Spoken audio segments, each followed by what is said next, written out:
Hello, എന്തൊക്കെയുണ്ട് വിശേഷം? എല്ലാവരും സുഖമായിട്ടിരിക്കുന്നു വിചാരിക്കുന്നു. ഇന്ന് നമുക്ക് മയോണൈസ് ഉണ്ടാക്കുന്നത് എങ്ങനെയാണെന്ന് നോക്കാം. വളരെ എളുപ്പം ഉണ്ടാക്കാൻ പറ്റുന്ന ഒരു സോസാണ്. അപ്പോൾ ഉണ്ടാക്കാനായിട്ട് വളരെ എളുപ്പമാണ്. അതിനാവശ്യമായ സാധനങ്ങൾ ഇതിപ്പോൾ ഞാൻ 2 മുട്ടയുടെ വെള്ളയാണ് എടുത്തിരിക്കുന്നത്, ഒരു അര ചെറുനാരങ്ങ, ഉപ്പ് ആവശ്യത്തിന്, പഞ്ചസാര, വെളുത്തുള്ളി. ഇപ്പം ഞാൻ 2 അല്ലിയാണ് എടുത്തിരിക്കുന്നത്. നിങ്ങളുടെ വെളുത്തുള്ളീൻ്റെ ഫ്ലേവർ അനുസരിച്ച് നിങ്ങൾക്ക് മാറ്റും കൂട്ടുകയും കുറയ്ക്കുകയും ചെയ്യാം. ഓയിൽ, അത് നമ്മൾ മിക്സിയിൽ അടിച്ച് ആ ഒരു ക്രീമി കൺസിസ്റ്റൻസി എത്തുന്ന വരെ നമ്മൾ ഓയിൽ ആഡ് ചെയ്ത് കൊടുക്കും. ഇത്രയാണ് നമുക്ക് വേണ്ട സാധനങ്ങൾ. അപ്പം നമുക്ക് ഒരു ജാർ എടുക്കാം. ജാറിൻ്റെ അകത്തേക്ക് നമുക്ക് ഈ മുട്ടയുടെ വെള്ള ഒഴിച്ചു കൊടുക്കാം.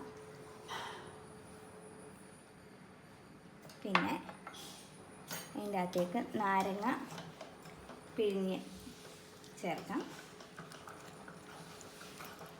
ഒത്തിരി നാരങ്ങ വേണ്ട, അപ്പം ഭയങ്കര പുളിയായി പോകും. പഞ്ചസാര,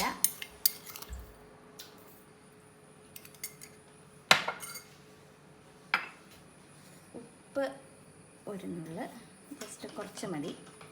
പിന്നെ വെളുത്തുള്ളിയും കൂടെ ആഡ് ചെയ്ത് കൊടുക്കാം.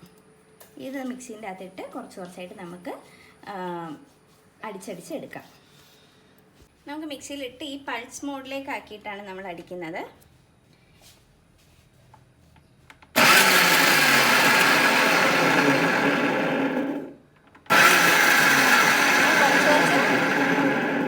പയ്യെ നമുക്ക് ഇങ്ങനെ അത് മിക്സർ ആക്കി എടുക്കാൻ.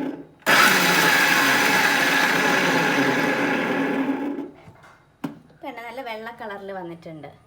ഇനിയിപ്പോൾ ഇതിനകത്തേക്ക് നമുക്ക് ഓയിൽ ആഡ് ചെയ്ത് കൊടുക്കാം. ഒത്തിരി ഓയിൽ ഒറ്റയടിക്ക് ആഡ് ചെയ്യേണ്ട, കുറച്ച് ഓയിൽ ആഡ് ചെയ്ത് അടിച്ച് അങ്ങനെ നമുക്ക് ആ ഒരു ക്രീമി ടെക്സ്ചർ ആവുന്ന വരെ ഓയിൽ ആഡ് ചെയ്തുകൊണ്ടേ ഇരിക്കാം. അങ്ങനെ നമ്മുടെ ടേസ്റ്റി ആയിട്ടുള്ള മയോണൈസ് റെഡി ആയിട്ടുണ്ട്. വളരെ എളുപ്പം ഉണ്ടാക്കിയെടുക്കാൻ പറ്റും. ഇതാണ് ഇതിൻ്റെ ഒരു ടെക്സ്ചർ എന്ന് പറയുന്നത്. കണ്ടോ, ക്രീമി ആയിട്ടിരിക്കുന്നത് എല്ലാവർക്കും അറിയാമല്ലോ. അപ്പോൾ അത് എല്ലാവരും ട്രൈ ചെയ്ത് നോക്കണം, മറക്കാതെ ഉണ്ടാക്കണം. അടുത്ത പ്രാവശ്യം വീട്ടിൽ എല്ലാ സാധനത്തിൻ്റെയും കൂടെ കഴിക്കാൻ നല്ല ടേസ്റ്റാണ്. അപ്പോൾ എല്ലാവരും ഉണ്ടാക്കി നോക്കുക. എൻ്റെ ചാനൽ ആദ്യമായിട്ട് കാണുന്നവരാണെങ്കിൽ സബ്സ്ക്രൈബ് ചെയ്യുക. വീഡിയോ ഇഷ്ടമായിട്ടുണ്ടെങ്കിൽ ലൈക്ക് ചെയ്യുക. ഫ്രണ്ട്സിന് എല്ലാവർക്കും ഷെയർ ചെയ്ത് കൊടുക്കുക. താങ്ക്